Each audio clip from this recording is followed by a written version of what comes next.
నేను సినిమా అందరు చూడొచ్చు.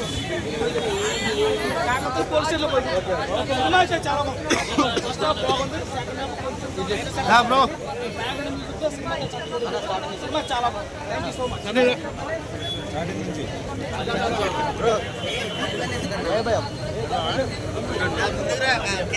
అన్న దేవరా సినిమా చూడడం జరిగింది. 6 సంవత్సరాల తర్వాత మా అన్న సినిమా ఎన్టీఆర్ సినిమా వచ్చింది. మేమైతే చాలా హ్యాపీగా ఫీల్ అయ్యాము. చాలా అద్భుతమైన సినిమా అయితే మాకు చూడడం జరిగింది.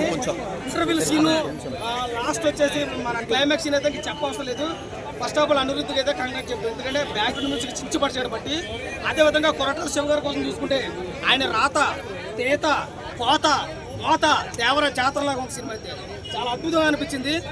రాజమౌళి గారు ఉన్నటువంటి ఒక మైనస్ అంటే రాజమౌళి గారితో సినిమా తీస్తే ప్రతి తర్వాత వచ్చిన సినిమా ఫ్లాప్ అవుతాను. ఇక్కడ కూడా అన్ని పాత్రలు కొట్టేశాడు.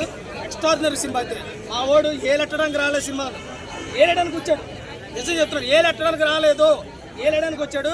సైఫ్ అలీ గారి క్యారెక్టర్ కూడా చాలా బాగుంది. ఇక జాన్వీ గారి క్యారెక్టర్ అయితే ఫస్ట్ హాఫ్ మన పార్ట్ 1కి ఎంతవరకు ఇవ్వాలో అంతవరకు ఇచ్చారు. పార్ట్ 2కి అయితే ఇంకా చాలా ఉంది. కొంతమంది నెగిటివ్ ట్రోల్స్ చేస్తున్నారు. చెప్పి తీసుకొడతాం. అలా అన్నవాడు ఎవడన్నా సరే ఎదవా పనికిమాలి పోరంబో చవటగడే నా ముందుకు చెప్పను. రెండు తన్నేస్తాను. Cinema blockbuster. NTR fan అని కాదు, నేను నిజంగా చెప్తున్నాను. సినిమా చాలా బాగుంది. ఒకసారి అంటే నా ఉద్దేశం ఏంటంటే 1 గంటకి ఎవడన్నా సినిమా చూస్తుండొచ్చు. 1 గంట సినిమా చూసినట్టు ఎలా ఉంటుందంటే నిద్రపోవడం తప్ప రెండోది ఏముండదు. అది ఎంత పోటీ సినిమా అడిగి అలాంటి ఎదవల్ని 8 గంటలకు 9 గంటలకు 10 గంటలకు సినిమా చూడమన్నారు ఒకసారి. అప్పుడు తెలుస్తుంది. సినిమా అయితే చాలా బాగుంది. ఎవడన్నా సినిమా బాగుంది చెప్పి తీసుకుంటాను. అవసరం నేను పోలీస్ స్టేషన్లో కూర్చోబెట్టినా పర్లేదు. ఒక 10 రోజులు అన్నయ్య కోసం పోలీస్ స్టేషన్ ఉంటాను. ఏం ప్రాబ్లం లేదు. ఎన్టీఆర్ గారు హీరో అయితే మేము అభిమానులు. ఎన్టీఆర్ గారు రాజకీయాలకు అయితే మేము కార్యకర్తలు. ఎన్టీఆర్ దేవుడు అయితే మేము భక్తులు. ఎన్టీఆర్ అన్న అయితే మేము తమ్ముళ్ళం. సినిమా జాతర దేవర జాతర నడుస్తుంది. చాలా బాగుందన్న.